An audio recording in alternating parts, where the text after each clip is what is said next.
Well, I started, I guess, getting involved with substances that were illegal probably in my 20s, my early 20s. In high school, I messed around a little bit with some things I think that everyone has probably been involved with or done, but nothing like really that derailed my life or got me in any serious trouble. In fact, did fairly well in high school. I was involved with baseball and wrestling, and I didn't I didn't seem to suffer from like the severe problems of addiction right off the bat. I know it's a little bit different like nowadays. In high school, I hear that there's already like pills and heroin that's already gotten into the high schools. So maybe that's a little bit different from where we're at nowadays with things. Unfortunately, I can't imagine young kids at that age getting stuck with that and being caught up. But I ended up getting addicted to some pain pills. I have a hip condition, and I went to my doctor, and he gave me some pain pills, and he told me, you know, these aren't addicting. When they first came out, they weren't, and 15 years ago, there wasn't really the knowledge they had about the addiction and problems that there were back then. So I was on those, and I didn't think anything much of them. I did notice they made me feel really good, but I still continued to do what I needed to do, and I thought that maybe it was just relieving some of the pain in my hip and stuff, which was making me feel really excellent. But the real problem started for me is when I tried to stop taking them. I noticed that I became real physically ill, and I wasn't able to go to work. I wasn't able to do the things I needed to do, and it was probably around the age of 21 or 22 when I had to start going out and finding another avenue to get what I needed to do, just to be able to go to work and to finish going to school or doing whatever I was doing at that time. I needed to have that, and I functioned that way for a long time. Probably 7, 8, 9, 10 years, somewhere in there, where I was going and getting heroin and using heroin and still able to go to work. I can imagine there was plenty of days where I didn't function well or up to even close to what I would be capable of, but I needed to have it, and it eventually wore more and more on me to the point where I became less and less capable of doing anything that I needed to do. It became the most important thing in my life too. You know, I didn't know it at the time, but it was a big answer for a lot of my problems, my anxiety and stress. It was numbing all those things for me. So I wasn't having to face, I mean, I would have the problems, but I could go and use, and it would eliminate all those problems for me, and I wouldn't feel them right off the bat. And I mixed them with other things too. When I'd get off work, I didn't have any kind of life because I was using all my funds and resources towards this drug addiction, which is just heroin and more heroin and more heroin and more heroin as time went by. And you know, I started to mix them with other things like benzodiazepines and mix them with some like either alcohol or marijuana, just in that fashion. And it took me to the point where I stopped caring about everything that I had. I didn't need to have a girlfriend. I didn't need to have a family relationship. I didn't need to have anything besides the heroin. It took over everything, and at the time I didn't really see it as a problem. I didn't see anything as a problem because I had an answer to all my problems. So it took me to the point where I would do anything for it. I'd give up any amount of money I had. I would steal, cheat, lie, whatever I needed to do to get heroin. And the times when I did look at myself and say, this is terrible, I would wake up with a physical illness that was so bad that even if I thought I needed to quit, the physical illness made me so ill and so sick in the morning that it overcame that feeling of maybe I should quit. So I was stuck up in this physical illness, and it was causing me to, it was controlling me, and that, you know, there was just no way out for me. I went even to getting into, like, from there I would, when the heroin was enough, I had some extra money, I would get involved with speed, with cocaine and crystal meth. And I mean, I pretty much, I think I got involved with any drug once that party and lifestyle had kind of like overtaken everything. I needed some kind of substance to feel good at that point in time. People were telling me that my life was going downhill so fast, but I just didn't care. I needed some kind of substance to feel good. It didn't matter at that point. I mean, I needed to have the heroin to not be ill and sick, but I needed some kind of substance to feel good and to keep myself not feeling these problems or emotions that I was having. And it was, in the beginning, it was a good answer to a lot of problems, but it became more and more a terrible problem as time went by. So, in the beginning, I can see how people get caught up and addicted to it very easily, because it numbs you to all of life's problems and pains. And that is something I want to try and convey to a lot of people, is that short-term answer turns into a huge problem that becomes a bigger problem than all your original problems. And I know that answer seems like such a good one in the beginning. It was a great one in the beginning. It's just, the problem is it's a long-term huge headache very quickly, and you can die from it too. I mean, see all these people dying. I just got lucky that I didn't, and I overdosed probably, I don't even know how many times I overdosed. Once you hit past like 6 or 7, I think you quit counting. My dad was a firefighter, and I was told, resuscitated me a bunch of times. I don't remember because I was blacked out. I just woke up in the hospital, and in my later years they started arresting you, for it. But that was kind of the path I took, was that using drugs to either fit in and be cool or whatever it was in the beginning towards my end of my college time, with it also having the effect that it alleviated a lot of the problems for me too. So I sometimes think that people that aren't substance abusers don't understand that about us. Because people would ask me, why are you using? Why would you do this? What would make you want to choose? Well, there's a very good answer why. In my eyes, it alleviated a huge amount of stress.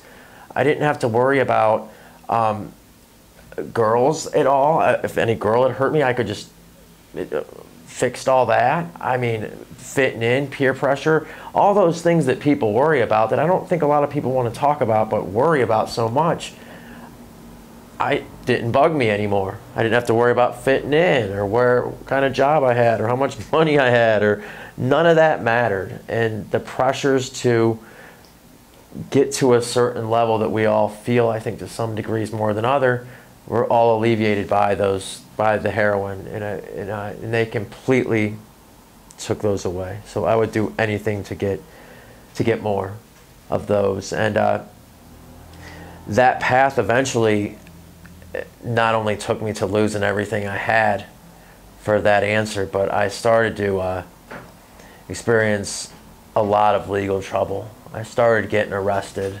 I mean, a lot. I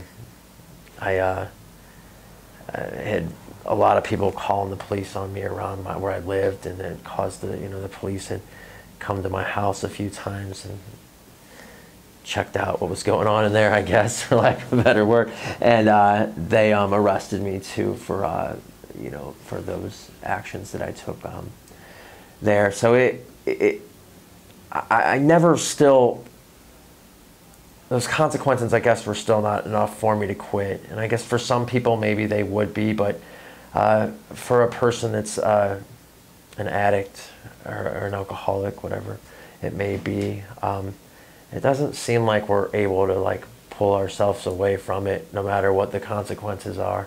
And I mean, if you don't believe that, then I think you can take a look at the people that are dying. I mean, I don't know what bigger consequence you could have than losing your life. Well, you see all these people dying, and I'm sure that the addicts do too. I did when I was using. It isn't enough for us to quit. I mean, part of it, our mind is poisoned by the substance, but we still know what's going on. We still see them die. We're willing to trade our lives for that substance, and that's how strong of a pull it has on you once you're caught up. And I guess a lot of people think it won't happen to you, or it won't happen, I mean, but, it does. And it ends up actually happening to every single person that has the disease of addiction. We all get to the point where we're willing to trade our life for that answer down the line. So it eventually got so bad that I was using on probation. I didn't care that I would go see my judge and my probation officer, and I knew eventually that I would be arrested again by my PO when I went to see the judge, and it kept happening over and over to me, and I kept, going to jail, doing what time I had and getting out of jail. Eventually, though, I got to a point where I was allowed to go to a recovery center that was spiritually based, and that recovery center gave me an opportunity to work in some self-help programs that, and these programs helped change my life. And that's where I started to make some changes in my life. It took some time in jail. If I saying it, looking for like what changed my life or what happened that gave me the ability to stay clean today or stop that, I don't know if, for me, it took being in jail for 4 months, which, most people I don't think usually are actually in jail for 4 months, but I got in trouble out in an area that was just a misdemeanor court that had to send it. So I was waiting for all that to happen. While I'm waiting, I'm in jail for 4 months. So I'm cleaning up while I'm in there, which still, that wasn't in itself enough to get me sober, because I still wasn't dealing with the problems that I'd created, the shame and guilt that I had going on in myself, which a lot of times would cause me to go back to using as well. So I needed some kind of additional help. And I wish there was like more places out there that helped people or were willing. And we'd have a shortage of it, or, for whatever reasons, we don't have enough help for the people for how many people are. I mean, obviously it's a huge epidemic that's going on. I mean, it's obvious to everyone now, what's happening with the heroin. And we don't have enough recovery centers for how many people are using. Even the jails are filled up, I'm told. I some of my friends that are releasing people from county because they don't have the spots. But yeah, I needed that time there. When I got to my recovery center there, I don't know, for whatever reason, I tried to apply myself there and learn some things and take it seriously. I don't know if I'd finally had enough or what exactly was that occurred or happened at that point in time for me. But that recovery center, like I said, got me involved in some self-help meetings. I had to change all the people that I was hanging out with. And unfortunately, a lot of those people that I was hanging out with are dead now today. They didn't have a chance. I think they were any really different than me. They weren't any different than me. My circumstances happened to lead me to a recovery center and a place that allowed me to be able to do some things to get better. But unfortunately, for a lot of people that get caught up in this, there's a percentage of us that don't make it, that end up dead. And I've watched that, and I thought that would, at the time, would just affect them. But I'm seeing now like how much that affects so many people. And you think, okay, well, yeah, it affects their family, and they affect people in society by the work and jobs they do. And not only that, but the way they could have affected the world is like scratched out. I think that seems obvious to most people. Okay, yeah, that was, but when you have real friends that you've seen, the talents they have and the things they could have done, and it's erased and they're no longer here, it's really like, I see it like firsthand. So I see how real it is. Like, those people that have died are never going to be able to be around. It affects me, and it affects their families. So many people get affected by it, and it's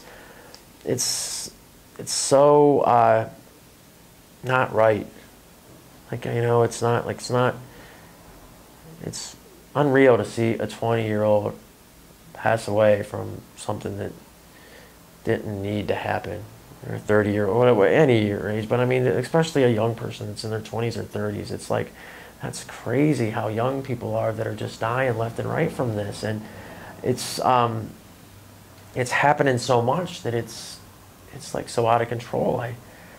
It's so unfortunate. I've seen it firsthand with a lot of my friends that are gone. I think, wow, this is crazy what's going on. And you know, seeing more and more, I think it's good. I like to see the fact that a lot of the, like, different people aren't just looking at these people as like drug addicts and we're seeing that these are real people. And I'm here to say that, you know, I'm in some programs and some self-help programs where I don't see just what you would consider just standard drug addicts in a program. I mean, I see police officers, firefighters, lawyers, people involved in all aspects of life are caught up in this. And a lot of them do get caught up from the pain pills that they thought were okay, and they have this disease that is through, and then before they know it, they're into all kinds of crazy things. But it affects all aspects of life, and I didn't really realize that. And I don't know if, you know, I thought it was just me caught up in things, but I've realized now that this is such a giant problem that we're having in this world today, that it's crazy. And it's not just you know, the people that are dying. Like, when I was using, I really was of no use or help or had no purpose in life. When I was using, I was just existing. And so in that aspect, anyone that's addicted to drugs really is not themselves. So it's not just killing people, it's taking people's lives away. So if you know, go and decide to try a substance, I know there's a lot of people that are able to drink or do whatever and control themselves and be fine with it. But there's also a section or portion of people that aren't, that has something in their way they take it or physiology that causes them to become extremely addicted to it. And I don't, you know, if I could go back, I don't think it would be worth that. It wouldn't be worth it to even try, because you know, it ruined my life. It could have killed me for a lot of years. So I don't know. I think I look at that and I think we need to, like, in my opinion, what could help is, like, we need to, like, educate everybody about this, not just the kids but the parents. My parents had no clue about this thing, this illness. I mean, they didn't use at all. I mean, my dad's a firefighter, my mom works every day. They're normal people, you know. They didn't know what to do with me. And a lot of parents will protect their kids tooth and nail when they should be maybe going to jail. My point is they don't know what to do, our parents. They're not educated, that most of our parents. And I think it takes an effort by not only the police, but the schools, the courts, and parents to educate themselves and see, because this is affecting everybody. I mean, you don't just, you know, I think it affects parents even that don't have kids that are addicted, because they're scared a little bit. And so that would have to have some, you know, some effects. But that, you know, I would look at education as something that I think, from my experiences, could have helped me get into recovery quicker in the schools. And I'm sure they're probably doing that today. But I think that's a way that can help slow down this addiction, this heroin, and all this other stuff that's going on. But you know, today I work with a program called Turning Point, which is Judge Tito Osio's program out of Akron, and that program has been extremely helpful for me. A lot of the caseworkers and counselors there have been very big in allowing me to stay sober. I mean, the recovery center I was at got me sober and it gave me, like, a way of life, but I still needed some counseling and help. I needed so much more help than I realized. And you know, also, I felt like not in touch with society, like, when I got clean. And a lot of people would tell me, well, that's your fault, you messed up. Okay, that's fine and well that happened, but there's a lot of people that are spending a lot of time and effort trying to help this problem. If you're not going to give people a way to go when they get out, you know, you're going to find them right back. You know, because I was ambitious when I was young before I got on the drugs. So I want to try and do something good with my life, more with my life. You know, I want to wake up and have, like, some kind of hope and faith that I can move forward in this world or do some, you know, great things. And I needed that hope to keep moving forward. And that program has been really powerful in helping me achieve a lot of things that I wanted to today. And I would also like to say too that I see a lot of people recovering, and I didn't think that that was the way it was when I was using. I think people think that no one recovers when we're out using. I know I thought that, because I'd see people relapse constantly, but I've seen like people in these programs maintain their sobriety for long points of years, and not only that, but they're really happy about it. I mean, I'm really happy today. I mean, I still have my problems, don't get me wrong, and I have bad days too, but for the most part, I wake up really happy and consider my life I'm most of the time feel very good about where I'm at in life, even though most people probably wouldn't think with the setbacks I've had and going back that I'm not doing so great. But I'm okay with where I'm at today. I know I'm moving like in the right direction, and I want to give that message that there's a chance for you to recover and be happy with your life, no matter what's happened, no matter how far down you've gone. I have a lot of felonies, to be honest with you. I'm trying hard to get into school, which has been difficult for me. But there's a path, one way or another, to go through and recover through this. And today I think my family is very happy with me. Getting like all my health is returning and coming back. But like I said, most of all, I'm happy today, and things that I've done, and I hope that is a message I can convey to people that are in addiction, and I pray for them, because it's a rough, terrible way to be. And most of all, they're real people that are just suffering so bad and don't know or have a way out. So hopefully they will find a way, or this message, and to other people they can recover and get back into life.